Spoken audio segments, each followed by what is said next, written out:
CS executive, CS executive group 1 company law and practice, company law and practice, ये हमारा chapter चल रहा था, ये हमारा सब्जेक्ट चल रहा है। तो हमने स्टार्ट किया था chapter number 1, introduction to company law. Introduction to company law. अब इस चैप्टर की ये हमारी क्लास नंबर 2 है। एक क्लास ऑलरेडी हमारी हो गई है, ये हमारी क्लास नंबर 2 है। नेक्स्ट टॉपिक है जो कंपनीज एक्ट है 2013, कंपनीज एक्ट 2013, इसमें टोटल 470 सेक्शंस हैं, 470 सेक्शंस हैं इसमें। नाउ सेक्शन नंबर 1 बताता है कि भाई ये जो कंपनीज एक्ट 2013 है, ये किस किस ऑर्गेनाइजेशन के ऊपर, किस किस कंपनीज के ऊपर एप्लीकेबल होगा। तो देखो सेक्शन 1 बता रहा है कि जो कंपनीज एक्ट है ये किस किस ऑर्गेनाइजेशन के ऊपर, किस किस कंपनीज के ऊपर एप्लीकेबल होगा। तो सेक्शन 1 कंपनीज एक्ट की एप्लीकेबिलिटी बता रहा है, एप्लीकेबिलिटी ऑफ दिस एक्ट। अब एक बात तो हमें पता है कि भाई जो कंपनी कंपनीज एक्ट 2013 में रजिस्टर्ड है, जो कंपनी कंपनीज एक्ट 2013 में रजिस्टर्ड है, या कंपनीज एक्ट 2013 से पहले इंडिया में जो कंपनीज एक्ट थे उनमें से किसी में रजिस्टर्ड है, तो उसके ऊपर तो ये एक्ट एप्लीकेबल होता ही होता है। ये बात तो हमें पता है और ये बात सेक्शन 1 में भी लिखी है। तो पहले तो ये बात लिख लेते हैं कि एक तो जो कंपनी इस एक्ट में इनकॉर्पोरेट हुई है, इनकॉर्पोरेटेड अंडर दिस एक्ट और एनी प्रीवियस कंपनी लॉ, यानी जो कंपनी कंपनीज एक्ट 2013 में रजिस्टर्ड हुई है या कंपनीज एक्ट 2013 से पहले कोई कंपनी लॉ था इंडिया में उसमें रजिस्टर्ड हुई है, तो उस कंपनी के ऊपर तो ये एक्ट एप्लीकेबल हो गई होगा। और किसके ऊपर कंपनीज एक्ट एप्लीकेबल होगा, तो देखो सेकंड चीज, जो इंश्योरेंस कंपनीज हैं उनके ऊपर भी ये एक्ट एप्लीकेबल होगा। अब इंश्योरेंस कंपनी, क्या ये कंपनी कंपनीज एक्ट में रजिस्टर्ड नहीं होती? जो इंश्योरेंस कंपनीज हैं, क्या ये कंपनी कंपनीज एक्ट में रजिस्टर्ड नहीं होती? बिल्कुल। जो इंश्योरेंस कंपनीज हैं वो भी कंपनीज एक्ट 2013 में रजिस्टर्ड होती हैं। तो फिर जब इंश्योरेंस कंपनीज एक्ट 2000 रजिस्टर्ड में होती हैं तो ये इंश्योरेंस कंपनी तो फर्स्ट पॉइंट में भी आगे होगी, क्योंकि फर्स्ट पॉइंट तो बोल ही रहा है कि जो कंपनीज एक्ट 2013 में या कंपनीज एक्ट 2013 से पहले जो कंपनी लो था उसमें रजिस्टर्ड है, उसके ऊपर ये एक्ट एप्लीकेबल होगा। तो फिर क्या इंश्योरेंस कंपनी कंपनीज एक्ट में रजिस्टर्ड नहीं होती? बिल्कुल होती है। तो फिर ये जो इंश्योरेंस कंपनी है इसका नाम अलग से क्यों लिखा? इसलिए लिखा क्योंकि लॉ मेकर्स यहाँ पे बताना चाह रहे हैं कि भाई देखो इंश्योरेंस कंपनी के ऊपर तो ये एक्ट एप्लीकेबल होगा, लेकिन यहाँ पे एक बात स्पेसिफाई करना चाह रहे हैं लॉ मेकर कि भाई जो इंश्योरेंस कंपनीज होती हैं इनके ऊपर इंश्योरेंस एक्ट भी एप्लीकेबल होता है, इंश्योरेंस एक्ट भी एप्लीकेबल होता है 1938, और इनके ऊपर IRDA 1999 ये एक्ट भी एप्लीकेबल होता है। IRDA का फुल फॉर्म क्या है? Insurance insurance regulatory and development authority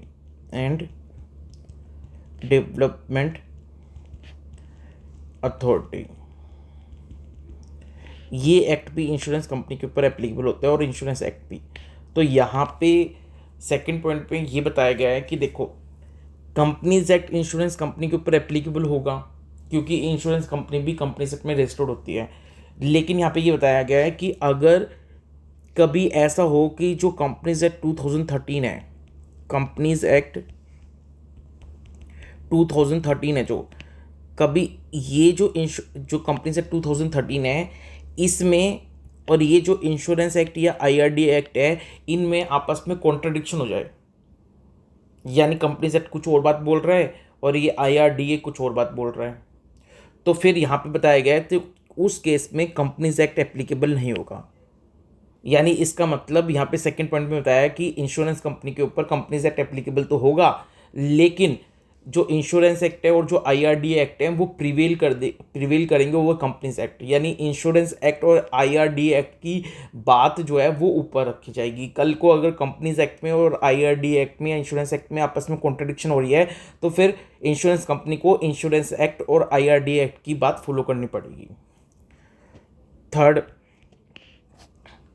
banking companies. अब ये जो बैंकिंग कंपनीज होती हैं, ये जो बैंकिंग कंपनीज हैं, ये भी कंपनीज एक्ट में रजिस्टर्ड होती हैं क्योंकि कंपनी है और कौन सा बिजनेस कर रही है, बैंक का। तो ये बैंकिंग कंपनी भी कंपनीज एक्ट में रजिस्टर्ड होती हैं। तो यहाँ पे अलग से क्यों लिखा है, तो यहाँ पे ये बता रहे हैं कि भाई इस बैंकिंग कंपनी के ऊपर बैंकिंग रेगुलेशन एक्ट जो एप्लीकेबल होता है, बैंकिंग रेगुलेशन एक्ट 1949 ये एप्लीकेबल होता है। इसलिए अगर कल को कंपनीज एक्ट 2013 में और बैंकिंग रेगुलेशन एक्ट 1949 में आपस में कॉन्ट्रडिक्शन हो रही होगी तो फिर उस केस में बैंकिंग कंपनी किसकी बात मानेगी, बैंकिंग रेगुलेशन एक्ट की बात मानेगी। तो in general companies act banking company के ऊपर एप्लीकेबल होगा, बट अगर कंपनीज एक्ट में और बैंकिंग रेगुलेशन एक्ट में आपस में कॉन्ट्रडिक्शन होगा तो फिर बैंकिंग रेगुलेशन एक्ट की बात मानी जाएगी। ऐसे ही जो इलेक्ट्रिसिटी कंपनी है, नेक्स्ट है कि अगर कोई कंपनी इलेक्ट्रिसिटी को जनरेट कर रही है, या फिर इलेक्ट्रिसिटी सप्लाई कर रही है, तो अगर कोई यानी इलेक्ट्रिसिटी कंपनी है उसके ऊपर भी कंपनीज एक्ट एप्लीकेबल होगा। पर वही बात है कि जहाँ पे कंपनीज एक्ट 2013 में और इलेक्ट्रिसिटी एक्ट 2003 में,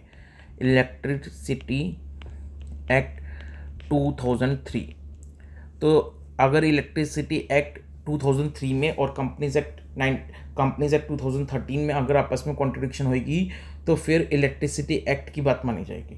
सेम जैसे बैंकिंग कंपनी और इंश्योरेंस कंपनी में था, वैसे इलेक्ट्रिसिटी कंपनी में भी जो कंपनी इलेक्ट्रिसिटी कंपनी है, इलेक्ट्रिसिटी जनरेट कर रही है, सप्लाई कर रही है, उनके ऊपर भी कंपनीज एक्ट एप्लीकेबल है।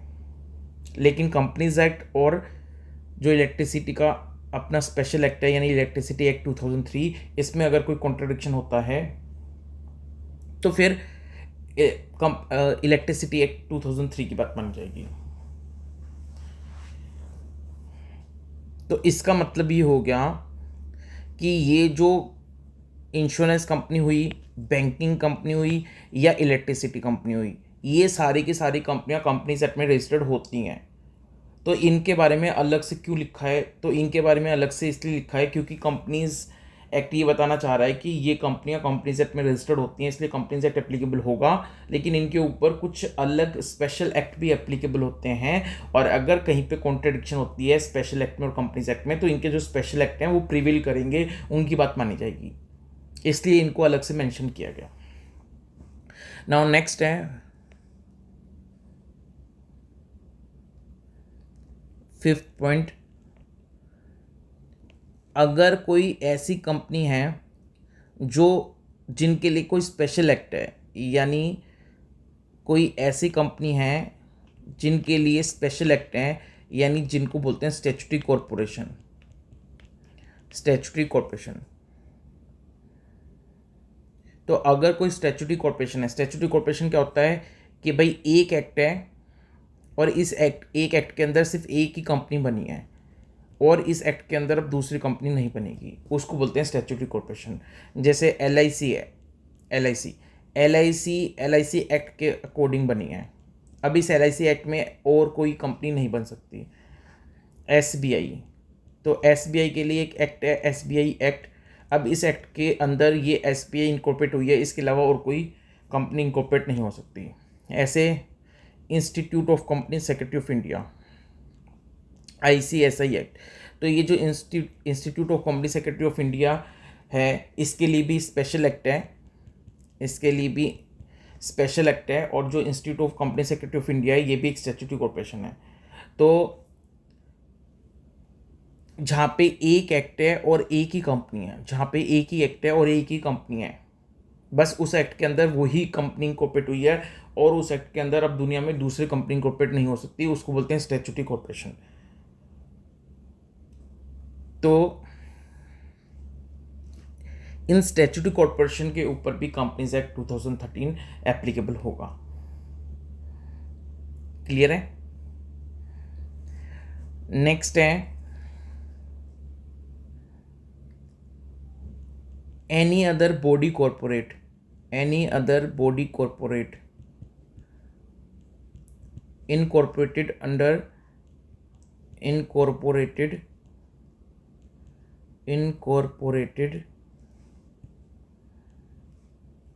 incorporated under any act, incorporated under any act, any act। तो any other body corporate incorporated under any act, जिसको कल को सेंट्रल गवर्नमेंट नोटिफाई कर सकती है, जिसको कल को सेंट्रल गवर्नमेंट नोटिफाई कर सकती है कि इसके ऊपर भी कंपनीज एक्ट लगेगा। तो अब ये 6 पॉइंट में जो बॉडी कॉर्पोरेट लिखा, इसका क्या मीनिंग है? तो यहाँ पे ये जो बॉडी कॉर्पोरेट लिखा, इसका मतलब ये है, पहले तो बॉडी कॉर्पोरेट का मतलब समझना पड़ेगा, बॉडी कॉर्पोरेट होती क्या है। अभी इतना समझो कि भाई जो बॉडी कॉर्पोरेट होती हैं, अब क्या होती हैं बॉडी कॉर्पोरेट, अभी समझाएंगे। पहले ये देखो कि बॉडी कॉर्पोरेट यहाँ पे 6 पॉइंट में कह रहा है कि अगर कोई बॉडी कॉर्पोरेट है जो किसी एक्ट के अंदर इनकॉर्पोरेट हुई है, जो किसी एक्ट के अंदर इनकॉर्पोरेट हुई है, अगर सेंट्रल गवर्नमेंट नोटिफिकेशन लिया है कल को, तो उस बॉडी कॉर्पोरेट के ऊपर भी कंपनीज एक्ट एप्लीकेबल हो जाएगा। नाउ अब बॉडी कॉर्पोरेट होती क्या है? तो देखो, कोई भी बिजनेस एंटिटी जो किसी एक्ट के अंदर इनकॉर्पोरेट होती है, कोई भी बिजनेस एंटिटी जो किसी एक्ट के अंदर इनकॉर्पोरेट होती है और उस एक्ट के तहत उस एंटिटी की सेपरेट लीगल एग्जिस्टेंस होती है, यानी उसको एक आर्टिफिशियल जुरिडिकल पर्सन माना जाता है। तो ऐसी एंटिटी जो किसी एक्ट के अंदर इनकॉर्पोरेट होती है और वो एंटिटी को एक सेपरेट लीगल एग्जिस्टेंस माना जाता है, वो उसको एक अलग से सेपरेट आर्टिफिशियल पर्सन माना जाता है, डिफरेंट फ्रॉम इट्स मेंबर्स, उसको बोलते हैं बॉडी कॉर्पोरेट। उसको क्या बोलते हैं? बॉडी कॉर्पोरेट बोलते हैं। तो इसका मतलब ये हो गया कि जो कंपनी कंपनीज एक्ट में रजिस्टर्ड होती है, जो कंपनी कंपनीज एक्ट में रजिस्टर्ड होती है, अगर मैं आपसे कहूँ कि ये जो कंपनी कंपनीज एक्ट में रजिस्टर्ड होती है, ये जो कंपनी है इसकी सेपरेट लीगल एग्जिस्टेंस होती है। यानी जो कंपनीज एक्ट है वो ये कहता है कि कंपनी अलग से एक पर्सन है, और कंपनी के जो मेंबर्स हैं वो अलग से पर्सन हैं। यानी एक बार कंपनी बन गई, कंपनीज एक्ट में रजिस्टर्ड हो गई, तो ये कंपनी एक अलग से आर्टिफिशियल पर्सन मानी जाएगी, ये कंपनी एक अलग पर्सन मानी जाएगी, और इसके जो मेंबर्स हैं, इसके जो डायरेक्टर्स हैं, वो अलग पर्सन माने जाएंगे। क्लियर है? तो यानी कंपनी भी क्या है? एक बॉडी कॉर्पोरेट होती है, एक बॉडी कॉर्पोरेट होती है। लेकिन यहाँ पे अब 6 पॉइंट में सिक्स पॉइंट में कंपनी की बात नहीं कर रहे, क्योंकि कंपनी की बात तो फर्स्ट पॉइंट में कर ही चुके हैं कि भाई जो कंपनी कंपनीज एक्ट में रजिस्टर्ड है उसके ऊपर ये एक्ट एप्लीकेबल होगा, तो ये कंपनी तो फर्स्ट पॉइंट में आई गई। तो यहाँ पे ये जो बॉडी कॉर्पोरेट है, यहाँ पे कंपनी की बात नहीं हो रही है, यहाँ पे कंपनी की बात नहीं हो रही है, क्योंकि कंपनी कंपनीज एक्ट में रजिस्टर्ड होती है उसको तो हमने फर्स्ट पॉइंट में कवर कर लिया। हालांकि कंपनी भी एक बॉडी कॉर्पोरेट है, बट यहाँ पे जो सिक्स पॉइंट है बॉडी कॉर्पोरेट, इसमें कंपनी की बात नहीं हो रही। यहाँ पे ये बात हो रही है कि भाई जैसे कंपनी की एक अलग से सेपरेट लीगल एग्जिस्टेंस होती है, ऐसे कोई भी बिजनेस एंटिटी हो जो किसी एक्ट में रजिस्टर्ड हो और उस एक्ट के अकॉर्डिंग उसको एक आर्टिफिशियल पर्सन माना गया हो, उसकी एक अलग से सेपरेट लीगल एग्जिस्टेंस हो, तो उसको बॉडी कॉर्पोरेट मानते हैं। उसको क्या मानते हैं? बॉडी कॉर्पोरेट मानते हैं। जैसे फॉर एग्जांपल, जैसे मान लो आपने एलएलपी बनाई, तो आप एलएलपी एक्ट के अंदर, एलएलपी एक्ट 2008, इसके अंदर एलएलपी को इनकॉर्पोरेट कराते हो, और ये जो एलएलपी इनकॉर्पोरेट होती है इस एक्ट के अंदर, इसकी सेपरेट, ये एक बॉडी कॉर्पोरेट है क्योंकि इसकी सेपरेट लीगल एग्जिस्टेंस है। इसकी क्या है? सेपरेट लीगल एग्जिस्टेंस है। क्लियर है? ऐसे ही मान लो सपोज करो कि भाई कोई भी बिजनेस एंटिटी जो इंडिया में किसी भी एक एक्ट के अंदर इनकॉर्पोरेट होती है, और वो एक्ट ये कहता है कि अब ये एक अलग से आर्टिफिशियल पर्सन मानी जाएगी एंटिटी, तो वो एंटिटी क्या है? बॉडी कॉर्पोरेट मानी जाती है। ठीक है, तो अब यहाँ पे ये कहा है कि कोई भी बॉडी कॉर्पोरेट यानी कोई भी बिजनेस एंटिटी जो किसी एक्ट के अंदर इनकॉर्पोरेट हुई है और उस एक्ट के अकॉर्डिंग उसकी सेपरेट लीगल एग्जिस्टेंस है, उसको एक अलग से आर्टिफिशियल पर्सन माना गया है लॉ की आइज में, वो बॉडी कॉर्पोरेट को अगर सेंट्रल गवर्नमेंट कल को नोटिफाई करके कंपनीज एक्ट को एप्लीकेबल कराना चाहे, तो उस बॉडी कॉर्पोरेट के ऊपर भी कंपनीज एक्ट एप्लीकेबल हो जाएगा। क्लियर है? अब बॉडी कॉर्पोरेट को समझने के लिए और डिटेल में सेक्शन 2 क्लोज 11 जो है, इसमें बॉडी कॉर्पोरेट की डेफिनेशन दी हुई है। इसमें बॉडी कॉर्पोरेट की डेफिनेशन दी हुई है। सेक्शन 2 क्लोज 11 में बॉडी कॉर्पोरेट की डेफिनेशन दी हुई है। अब सेक्शन 2 क्लोज 11 बॉडी कॉर्पोरेट की डेफिनेशन क्या कहता है? कहता है कि भाई कोई भी कंपनी जो इनकॉर्पोरेट है आउटसाइड इंडिया,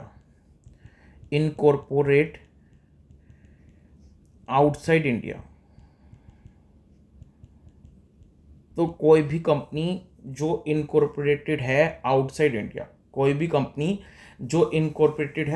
इंडिया, वो बॉडी कॉर्पोरेट की डेफिनेशन में आएगी। इंक्लूड्स, यहाँ पे बॉडी कॉर्पोरेट का मीनिंग नहीं बताया, यहाँ पे बताया गया कि बॉडी कॉर्पोरेट में क्या क्या आएगा। तो यहाँ पे बॉडी कॉर्पोरेट मीन्स नहीं लिखा गया। अगर मीन्स लिखा होता तो इसका मतलब जो यहाँ बताया है सिर्फ बॉडी कॉर्पोरेट वही होती।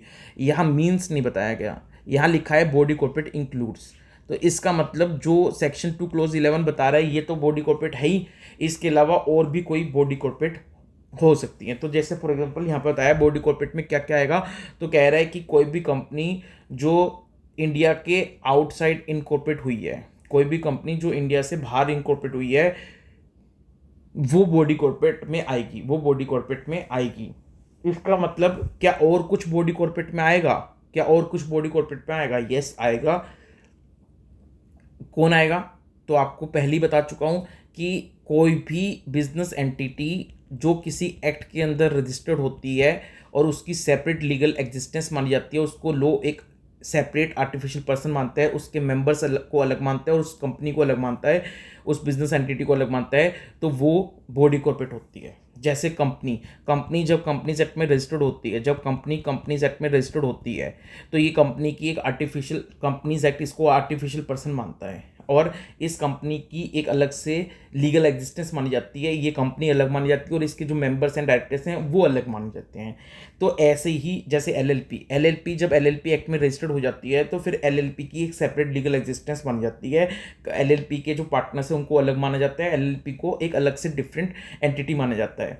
तो कोई भी बिजनेस एंटिटी जो किसी एक्ट में रजिस्टर्ड है और उसकी सेपरेट लीगल एग्जिस्टेंस है in the eyes of law, उसको बॉडी कॉर्पोरेट माना जाता है। लेकिन बॉडी कॉर्पोरेट की डेफिनेशन में बताया कि भाई बॉडी कॉर्पोरेट में और क्या आ सकता है, तो इंक्लूड्स वर्ड यहाँ पे लिखा है, मीन्स नहीं लिखा। इसका मतलब बॉडी कॉर्पोरेट में ये चीज़ भी आ सकती है, जो नॉर्मल मीनिंग है वो तो है ही बॉडी कॉर्पोरेट, बाकी ये भी बॉडी कॉर्पोरेट की डेफिनेशन में आ सकते हैं। तो यहाँ बताया कि बॉडी कॉर्पोरेट में कौन आता है, जो कंपनी इनकॉर्पोरेट हुई है आउटसाइड इंडिया, मतलब बाहर किसी एक्ट में, आउटसाइड इंडिया जो है कंट्री, आउटसाइड इंडिया किसी फॉरेन कंट्री में कोई कंपनी इनकॉर्पोरेट हुई है, तो वो बॉडी कॉर्पोरेट की डेफिनेशन में आएगी। लेकिन बॉडी कॉर्पोरेट की डेफिनेशन में क्या नहीं आएगा, तो does not include, body corporate does not include, it does not include. अब बॉडी कॉर्पोरेट में क्या चीज़ नहीं आएगी, बॉडी कॉर्पोरेट में क्या चीज़ नहीं आएगी, तो बॉडी कॉर्पोरेट में क्या चीज़ नहीं आएगी, तो कोऑपरेटिव सोसाइटी, कोऑपरेटिव सोसाइटी जो किसी लॉ के अंदर रजिस्टर्ड हैं, तो जो कोऑपरेटिव सोसाइटी हैं जो किसी एक्ट के अंदर, जो एक्ट कोऑपरेटिव सोसाइटी के ऊपर लगता है, उस एक्ट के अंदर, किसी भी एक्ट के अंदर जो कोऑपरेटिव सोसाइटी रजिस्टर्ड है, यानी जो एक्ट कोऑपरेटिव सोसाइटीज के ऊपर एप्लीकेबल होते हैं, उसमें अगर कोऑपरेटिव सोसाइटी रजिस्टर्ड है, यानी एक रजिस्टर्ड कोऑपरेटिव सोसाइटी, एक रजिस्टर्ड कोऑपरेटिव सोसाइटी यानी ऐसी कोऑपरेटिव सोसाइटी जो किसी एक्ट में रजिस्टर्ड है, जो ऐसी कोऑपरेटिव सोसाइटी जो किसी एक्ट में रजिस्टर्ड है, उसके ऊपर वो कोऑपरेटिव सोसाइटी यानी रजिस्टर्ड कोऑपरेटिव सोसाइटी जो किसी लॉ के अंदर रजिस्टर्ड है कोऑपरेटिव सोसाइटी, वो बॉडी कॉर्पोरेट की डेफिनेशन में नहीं आएगी। तो हालांकि क्योंकि कोऑपरेटिव सोसाइटी रजिस्टर्ड है किसी एक्ट के अंदर, तो कोऑपरेटिव सोसाइटी भी एक सेपरेट लीगल पर्सन मानी जाती है, लेकिन बॉडी कॉर्पोरेट की डेफिनेशन में से इसको हटा दिया गया है। हालांकि जो कोऑपरेटिव सोसाइटी है वो किसी एक्ट में रजिस्टर्ड है, तो उसको भी एक सेपरेट लीगल पर्सन माना जाता है। तो नॉर्मल मीनिंग के हिसाब से तो जो कोऑपरेटिव सोसाइटी है वो भी बॉडी कॉर्पोरेट की डेफिनेशन में आनी चाहिए, लेकिन क्योंकि सेक्शन 2 क्लोज 11 में जो डेफिनेशन है बॉडी कॉर्पोरेट की, उसमें से स्पेशली इस रजिस्टर्ड कोऑपरेटिव सोसाइटी को बॉडी कॉर्पोरेट की डेफिनेशन से हटा दिया, इसलिए जो कोऑपरेटिव सोसाइटी है वो बॉडी कॉर्पोरेट नहीं मानी जाएगी कंपनीज एक्ट के पर्पस के लिए। और किसको बॉडी कॉर्पोरेट नहीं माना जाएगा, तो और किसको बॉडी कॉर्पोरेट नहीं माना जाएगा, और किसको बॉडी कॉर्पोरेट नहीं माना जाएगा, तो एक तो कोऑपरेटिव सोसाइटी को नहीं माना जाएगा जो रजिस्टर्ड है किसी लॉ के अंदर, और दूसरा कोई भी बॉडी कॉर्पोरेट जो जनरली तो बॉडी कॉर्पोरेट है, लेकिन सेंट्रल गवर्नमेंट ने उसके लिए नोटिफिकेशन लिया, यानी अगर कोई बॉडी कॉर्पोरेट नेचुरल तौर पे बॉडी कॉर्पोरेट है, यानी वो किसी एक्ट के अंदर रजिस्टर्ड है और उसकी सेपरेट लीगल एग्जिस्टेंस है, तो नॉर्मली वो बॉडी कॉर्पोरेट है। लेकिन अगर सेंट्रल गवर्नमेंट उसके लिए कल को नोटिफिकेशन ले आती है, तो वो सेंट्रल गवर्नमेंट की नोटिफिकेशन आने के बाद वो बॉडी कॉर्पोरेट नहीं मानी जाएगी कंपनीज एक्ट के पर्पस के लिए। क्लियर है? तो एक तो registered cooperative society body corporate की डेफिनेशन में नहीं आएगी, और एक कोई और भी बॉडी कॉर्पोरेट जिसके लिए सेंट्रल गवर्नमेंट ने नोटिफिकेशन लाके उसको बॉडी कॉर्पोरेट की डेफिनेशन से हटा दिया है, वो भी बॉडी कॉर्पोरेट नहीं मानी जाएगी कंपनीज एक्ट के पर्पस के लिए। लेकिन यहाँ पे जो सेकंड पॉइंट है उसमें ये लिखा है कि जो कंपनी है वो भी एक बॉडी कॉर्पोरेट होती है, तो कल को अगर सेंट्रल गवर्नमेंट इस कंपनी के लिए नोटिफिकेशन लाना चाहे कि जो कंपनीज एक्ट में रजिस्टर्ड हैं उनको हम बॉडी कॉर्पोरेट की डेफिनेशन से हटाना चाह रहे हैं, तो उसके लिए यहाँ पे मना कर रखा है लॉ ने कि सेंट्रल गवर्नमेंट कंपनी के लिए नोटिफिकेशन नहीं ला सकती और कंपनी को बॉडी कॉर्पोरेट की डेफिनेशन से नहीं एक्सक्लूड कर सकती। इसका मतलब है कि बॉडी कॉर्पोरेट की डेफिनेशन में रजिस्टर्ड कोऑपरेटिव सोसाइटी ये नहीं आएंगी, और कोई भी बॉडी कॉर्पोरेट नहीं आएगी जिसके लिए सेंट्रल गवर्नमेंट ने नोटिफिकेशन लाया है और उसको बॉडी कॉर्पोरेट की डेफिनेशन से हटा दिया है। लेकिन क्योंकि कंपनी भी एक बॉडी कॉर्पोरेट होती है, तो लेकिन सेंट्रल गवर्नमेंट कंपनी के लिए नोटिफिकेशन लाके कंपनी को बॉडी कॉर्पोरेट की डेफिनेशन से एक्सक्लूड नहीं कर सकती। तो ये बात है, ये सेक्शन 2 क्लोज 11 ने क्लियर कर दिया कि बॉडी कॉर्पोरेट क्या होता है। तो सेक्शन 2 क्लोज 11 को एक बार दोबारा से देख लो। सेक्शन 2 क्लोज 11 कहता है कि बॉडी कॉर्पोरेट में और क्या क्या आएगा, क्योंकि सेक्शन 2 क्लोज 11 में बॉडी कॉर्पोरेट का मतलब नहीं बताया गया, यहाँ बताया गया कि बॉडी कॉर्पोरेट इंक्लूड्स, यानी और क्या क्या आ सकता है बॉडी कॉर्पोरेट में। तो जनरली बॉडी कॉर्पोरेट क्या होती है, जनरल मीनिंग, तो जनरल मीनिंग ये होता है कि कोई भी कोई भी ऑर्गेनाइजेशन, कोई भी बिजनेस एंटिटी जो किसी एक्ट में रजिस्टर्ड हो जाए और उसकी एक सेपरेट लीगल एग्जिस्टेंस मानी जाए लॉ की आइज में, वो बॉडी कॉर्पोरेट होती है।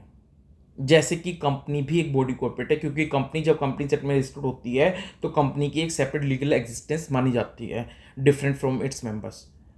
एलएलपी, तो एलएलपी एक्ट में जब रजिस्टर्ड हो जाती है तो एलएलपी की भी एक डिफरेंट लीगल एग्जिस्टेंस मानी जाती है। तो कोई भी बॉडी कॉर्पोरेट जो किसी एक्ट के अंदर रजिस्टर्ड है और उस एक्ट के अकॉर्डिंग उसको सेपरेट लीगल एंटिटी का दर्जा दिया गया है, वो बॉडी कॉर्पोरेट होती है। सेक्शन 2 क्लोज 11 बताता है बॉडी कॉर्पोरेट में और क्या आएगा। तो सेक्शन 2 क्लोज 11 कहता है कि कोई भी कंपनी जो इंडिया के बाहर, आउटसाइड इंडिया इनकॉर्पोरेट हुई है, वो भी बॉडी कॉर्पोरेट की डेफिनेशन में आ जाएगी। लेकिन सेक्शन 2 क्लोज 11 बता दिया कि जो कोऑपरेटिव सोसाइटी है वो बॉडी कॉर्पोरेट होती है हालांकि, लेकिन सेक्शन 2 क्लोज 11 ने स्पेशली मना कर दिया कि भाई कोऑपरेटिव सोसाइटी को, जो रजिस्टर्ड कोऑपरेटिव सोसाइटी है, किसी लॉ के अंदर कोऑपरेटिव सोसाइटी रजिस्टर्ड है, उस रजिस्टर्ड कोऑपरेटिव सोसाइटी को हम बॉडी कॉर्पोरेट नहीं मानेंगे, हालांकि वो नॉर्मल तौर पे बॉडी कॉर्पोरेट होती है। और सेक्शन 2 क्लोज 11 ने यह भी बताया कि अगर कोई बॉडी कॉर्पोरेट है इन जनरल, लेकिन अगर सेंट्रल गवर्नमेंट चाहे तो नोटिफिकेशन लाके उसको बॉडी कॉर्पोरेट की डेफिनेशन से एक्सक्लूड कर सकती है। लेकिन यहाँ पे ये भी बताया गया है कि सेंट्रल गवर्नमेंट कंपनी के लिए नोटिफिकेशन नहीं ला सकती, यानी सेंट्रल गवर्नमेंट नोटिफिकेशन लाके कंपनी को बॉडी कॉर्पोरेट की डेफिनेशन से एक्सक्लूड नहीं कर सकती, ये बताया गया। क्लियर है? अब यहाँ पे देखो, यहाँ पे एक बात लिखी हुई है, थोड़ा ध्यान से समझने वाली बात है। यहाँ पे लिखा था कि कोई कंपनी जो इंडिया के बाहर इनकॉर्पोरेट होती है, कोई कंपनी जो इंडिया के बाहर इनकॉर्पोरेट होती है, उसको भी बॉडी कॉर्पोरेट माना गया है, उसको भी बॉडी कॉर्पोरेट माना गया ना। तो जो कंपनी इंडिया के बाहर इनकॉर्पोरेट होती है उसको भी बॉडी कॉर्पोरेट माना गया है। तो अब ये देखो, एक बार फॉरेन कंपनी की डेफिनेशन पढ़ते हैं और फिर ऊपर से लिंक करते हैं, जो अभी तक पढ़ा है उसके साथ में इसको कोरिलेट करते हैं। तो सेक्शन 2 क्लोज 42 में फॉरेन कंपनी का मतलब दे रखा है कि फॉरेन कंपनी कौन होती हैं। फॉरेन कंपनी कौन होती हैं? तो सेक्शन 2 क्लोज 42 ने कहा कि भाई जो कंपनी इंडिया के बाहर इनकॉर्पोरेट होती है, जो कंपनी आउटसाइड इंडिया इनकॉर्पोरेट होती हैं, ठीक है, इनकॉर्पोरेट, तो जो कंपनी इंडिया के बाहर इनकॉर्पोरेट होती हैं प्लस में उनका प्लेस ऑफ बिजनेस इंडिया में है, उनका प्लेस ऑफ बिजनेस इंडिया में है, जो कंपनी इंडिया के बाहर इनकॉर्पोरेट होती है और उसका प्लेस ऑफ बिजनेस इंडिया में भी है, तो जो कंपनी इंडिया के बाहर इनकॉर्पोरेट हुई है और उसका प्लेस ऑफ बिजनेस इंडिया में भी है, उसको फॉरेन कंपनी माना गया है, उसको फॉरेन कंपनी माना गया है।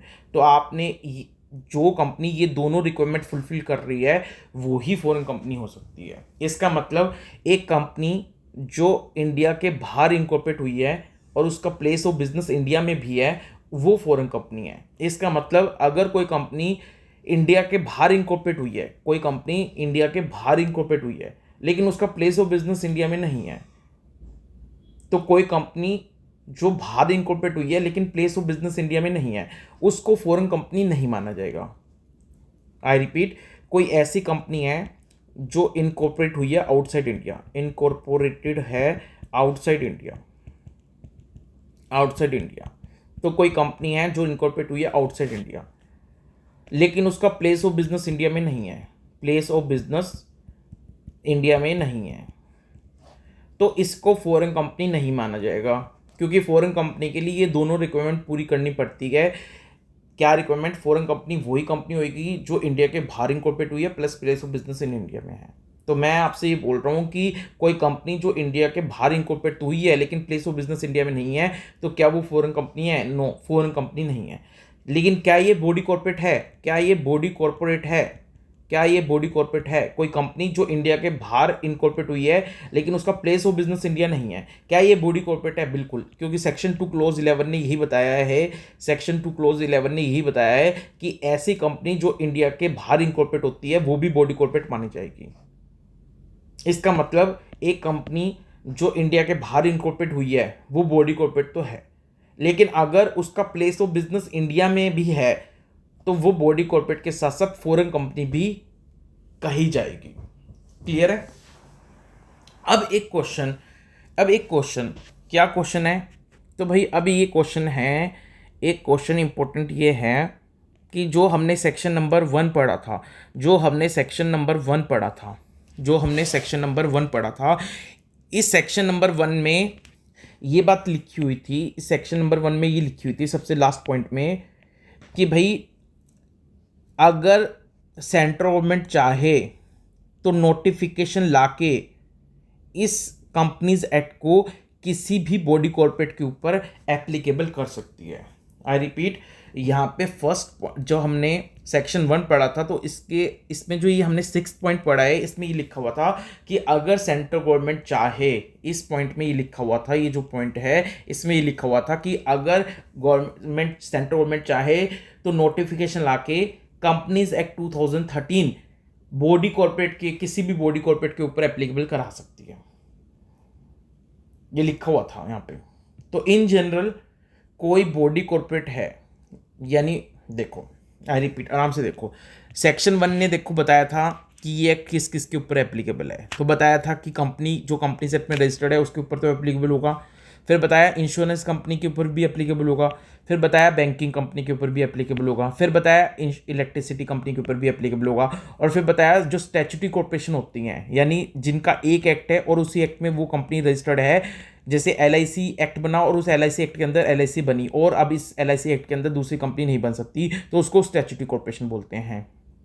तो इन सब के ऊपर तो कंपनीज एक्ट एप्लीकेबल होता ही होता है। लेकिन लास्ट पॉइंट में ये बताया था कि इनके अलावा अगर कोई और बॉडी कॉर्पोरेट है, इनके अलावा और कोई बॉडी कॉर्पोरेट है, तो सेंट्रल गवर्नमेंट कल को नोटिफिकेशन लाके उस बॉडी कॉर्पोरेट के ऊपर भी कंपनीज एक्ट 2013 को एप्लीकेबल करा सकती है। क्लियर है? अब बॉडी कॉर्पोरेट का मतलब यहाँ पे क्या लिखा हुआ था कि जो इनकॉर्पोरेट है under any act. Body corporate का मतलब जो इनकॉर्पोरेटेड है अंडर एनी एक्ट, यानी बॉडी कॉर्पोरेट का मतलब जो किसी एक्ट के अंदर इनकॉर्पोरेट है और उसकी सेपरेट लीगल एग्जिस्टेंस है, उसको बॉडी कॉर्पोरेट बोला गया है। तो अब यहाँ ये जो 6th पॉइंट है, इसमें जो लिखा हुआ है कि कोई भी बॉडी कॉर्पोरेट जिसके लिए सेंट्रल गवर्नमेंट नोटिफिकेशन ले आएगी, उस बॉडी कॉर्पोरेट के ऊपर कंपनीज एक्ट एप्लीकेबल हो जाएगा, और जिस बॉडी कॉर्पोरेट के लिए सेंट्रल गवर्नमेंट ने कोई नोटिफिकेशन नहीं रखी, उस बॉडी कॉर्पोरेट के लिए ऊपर कंपनीज एक्ट एप्लीकेबल नहीं होता। ये 6th पॉइंट ने लिखा था ना। तो यहाँ पे अब आप एक बात बताओ, क्या यहाँ पे जो 6th पॉइंट है, क्या ये फॉरेन कंपनी की बात कर रहा है कि नहीं कर रहा? यहाँ पे 6th पॉइंट जो है ये, क्या ये फॉरेन कंपनी जो आउटसाइड इंडिया इनकॉर्पोरेट हुई है, यानी यहाँ पे ये जो बॉडी कॉर्पोरेट की डेफिनेशन है, क्या ये ऐसी कंपनी की बात कर रहा है कि नहीं कर रहा जो इनकॉर्पोरेट है आउटसाइड इंडिया? आई रिपीट, एक कंपनी है जो आउटसाइड इंडिया इनकॉर्पोरेट हुई है, एक कंपनी है जो आउटसाइड इंडिया इनकॉर्पोरेट हुई है, एक कंपनी है जो आउटसाइड इंडिया इनकॉर्पोरेट हुई है, एक कंपनी है जो आउटसाइड इंडिया इनकॉर्पोरेट हुई है, एक कंपनी है जो आउटसाइड इंडिया इनकॉर्पोरेट हुई है और उसका प्लेस ऑफ बिजनेस भी इंडिया में है, उसका प्लेस ऑफ बिजनेस भी इंडिया में है। तो पहली बात, ये जो कंपनी आउटसाइड इंडिया इनकॉर्पोरेट हुई है और उसका प्लेस ऑफ बिजनेस भी इंडिया में है, क्या ये बॉडी कॉर्पोरेट की डेफिनेशन में आती है या नहीं आती? यस, बिल्कुल, क्योंकि सेक्शन 2 क्लॉज 11 ने बताया था कि ऐसी कंपनी जो इंडिया के बाहर इनकॉर्पोरेट हो वो बॉडी कॉर्पोरेट की डेफिनेशन में आएगी। और क्योंकि ये जो कंपनी जो इनकॉर्पोरेट हुई है आउटसाइड इंडिया, क्योंकि इसका प्लेस ऑफ बिजनेस भी इंडिया में है, तो सेक्शन 2 क्लॉज 42 के अकॉर्डिंग ये फॉरेन कंपनी भी होती है। ठीक है? तो ऐसी कंपनी जो इंडिया के बाहर, ऐसी कंपनी जो इंडिया के बाहर इनकॉर्पोरेटेड है, ऐसी कंपनी जो इंडिया के बाहर इनकॉर्पोरेटेड है और उसका प्लेस ऑफ बिजनेस भी इंडिया में है, तो ये एक बॉडी कॉर्पोरेट हो गई। तो क्या इसकी बात यहाँ पे 6th पॉइंट में हो रही है कि नहीं हो रही? ये जो यहाँ 6th पॉइंट कहता है कि कोई भी बॉडी कॉर्पोरेट जो किसी एक्ट के अंदर इनकॉर्पोरेट हो, कोई भी बॉडी कॉर्पोरेट जो किसी एक्ट के अंदर इनकॉर्पोरेट हो, अगर सेंट्रल गवर्नमेंट उसके लिए नोटिफिकेशन ले आएगी तो उस बॉडी कॉर्पोरेट के ऊपर भी कंपनीज एक्ट 2013 एप्लीकेबल हो जाएगा।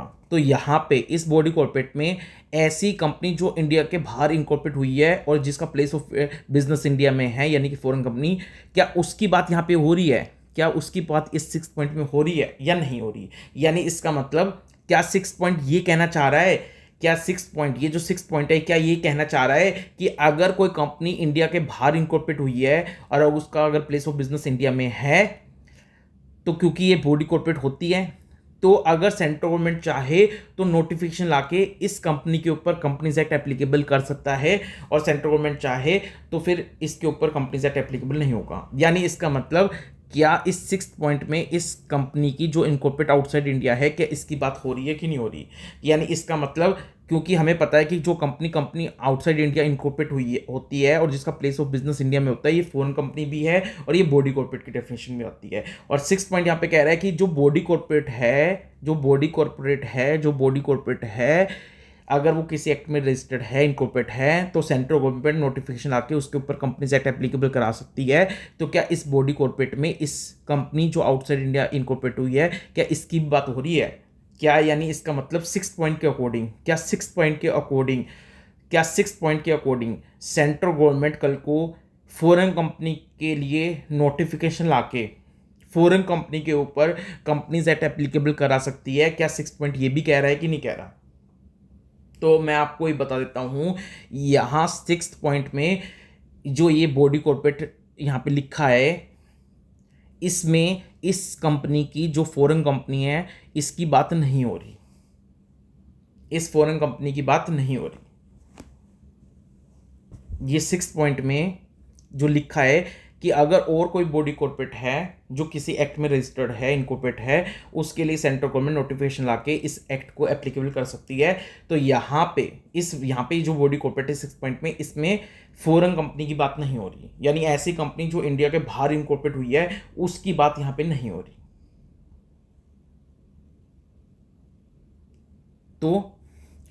तो फिर अब एक बात आपको बता देता हूँ, तो फिर जो फॉरेन कंपनी है सेक्शन 2 क्लोज 42 में कौन है? जो इनकॉर्पोरेट हुई है आउटसाइड इंडिया, जो इनकॉर्पोरेटेड हुई है आउटसाइड इंडिया और जिसका प्लेस ऑफ बिजनेस इंडिया में है, जिसका प्लेस ऑफ बिजनेस इंडिया में है। तो क्या इस फॉरेन कंपनी के ऊपर क्या कंपनीज एक्ट एप्लीकेबल होता है कि नहीं होता? कंपनीज एक्ट 2013 क्या इस फॉरेन कंपनी के ऊपर एप्लीकेबल होता है कि नहीं होता? क्योंकि सेक्शन 1 में जब हमने पढ़ा है तो सेक्शन 1 में बताया है कि ये कंपनीज एक्ट किस किस के ऊपर एप्लीकेबल होगा। तो जो कंपनीज एक्ट 2013 में रजिस्टर्ड है उसके ऊपर, इंश्योरेंस कंपनी के ऊपर, बैंकिंग कंपनी के ऊपर और इलेक्ट्रिसिटी कंपनी के ऊपर तो कंपनीज एक्ट एप्लीकेबल होगा। और कोई स्टैट्यूटरी कॉर्पोरेशन है उसके ऊपर भी कंपनीज एक्ट एप्लीकेबल होगा। और कोई बॉडी कॉर्पोरेट है उसके लिए कल को अगर सेंट्रल गवर्नमेंट नोटिफिकेशन लिया है तो उस बॉडी कॉर्पोरेट के ऊपर भी कंपनीज एक्ट एप्लीकेबल हो जाएगा। लेकिन यहाँ पे ये जो बॉडी कॉर्पोरेट है इसमें फॉरेन कंपनी की बात नहीं हो रही है। इसका मतलब सेक्शन 1 के अकॉर्डिंग यहाँ पे ये बॉडी कॉर्पोरेट की डेफिनेशन में फॉरेन कंपनी कवर नहीं हो रही। तो भाई फिर सेक्शन 1 पढ़ के तो ये पता लग रहा है कि जो फॉरेन कंपनी है वो तो सेक्शन 1 में फॉल हो ही नहीं रही कहीं पे भी। यानी जो फॉरेन कंपनी है वो तो सेक्शन 1 के अंदर कहीं फॉल हो ही नहीं रही। तो फिर क्या फॉरेन कंपनी के ऊपर कभी भी कंपनीज एक्ट एप्लीकेबल हो सकता है कि नहीं हो सकता? तो देखो, इसके लिए फॉरेन कंपनी के लिए एक चैप्टर है, चैप्टर नंबर 22। फॉरेन कंपनी के लिए एक चैप्टर है, चैप्टर 22। ये चैप्टर है सेक्शन 379 से लेकर 393A तक। क्लियर है? तो ये जो चैप्टर है कंपनीज एक्ट 2013 के अंदर, कंपनीज एक्ट 2013 के अंदर एक चैप्टर है, चैप्टर नंबर 22, जिसमें सेक्शन 379 से लेकर 393A तक हैं सेक्शंस। ये चैप्टर डील करता है फॉरेन कंपनीज के साथ में, क्लियर है? तो देखो, ये जो चैप्टर है ना, चैप्टर नंबर 22, उसका जो सेक्शन 379 है, इसने बता दिया कि जो फॉरेन कंपनी है उनके ऊपर सेक्शन 380 से लेकर 386 तो एप्लीकेबल होगा ही होगा, प्लस 392 एंड 393 भी एप्लीकेबल होगा।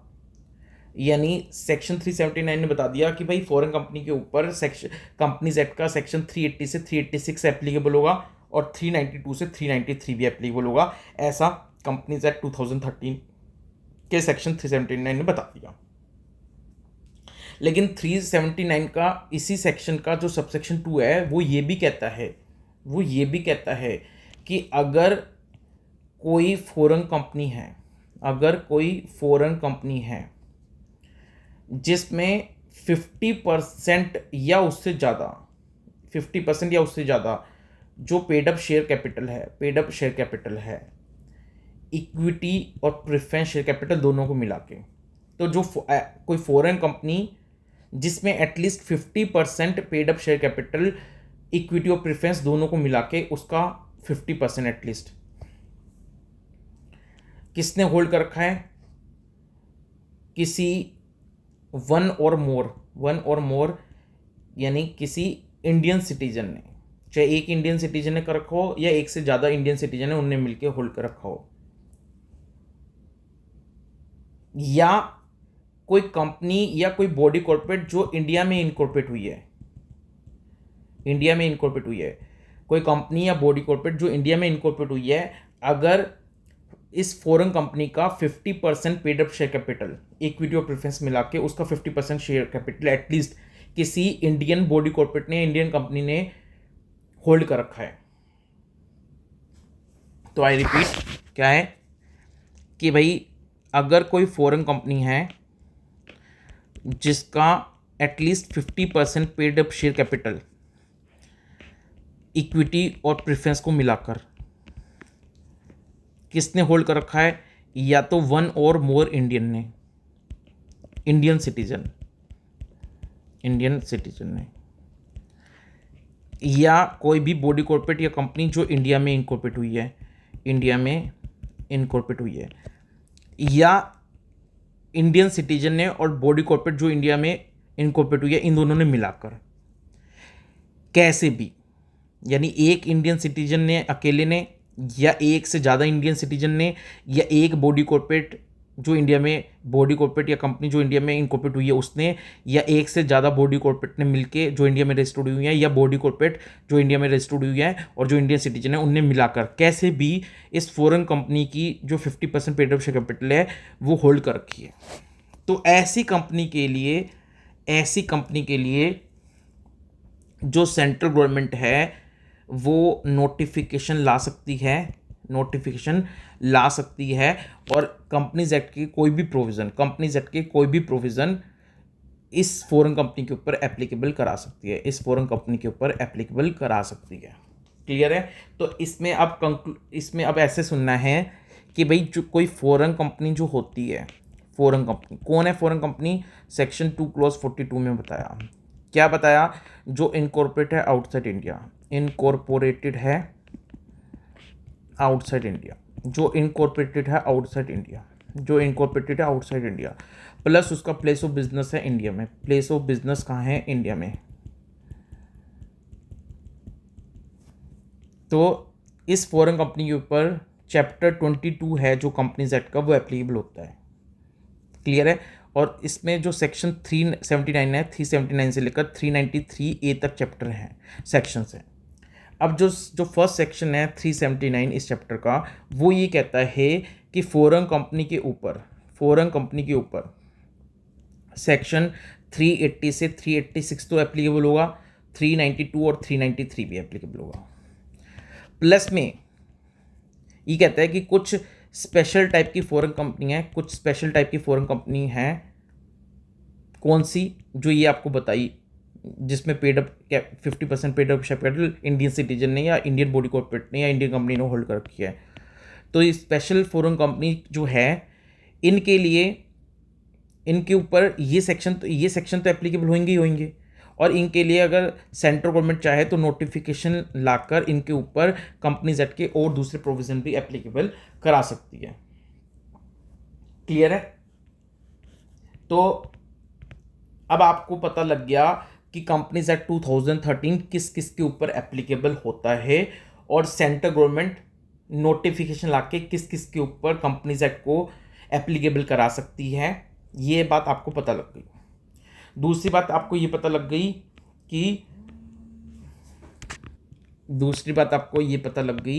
कि भाई बॉडी कॉर्पोरेट की डेफिनेशन क्या होती है और फॉरेन कंपनी की डेफिनेशन क्या होती है, और फॉरेन कंपनी के प्रोविजंस चैप्टर नंबर 22 जो है कंपनीज एक्ट को, उसमें दिए हुए हैं। तो ये था आपका कंपनीज एक्ट 2013 का, यानी कंपनी लॉ एंड प्रैक्टिस का इंट्रोडक्शन टू कंपनी लॉ का class number 2 CS executive group 1 के लिए।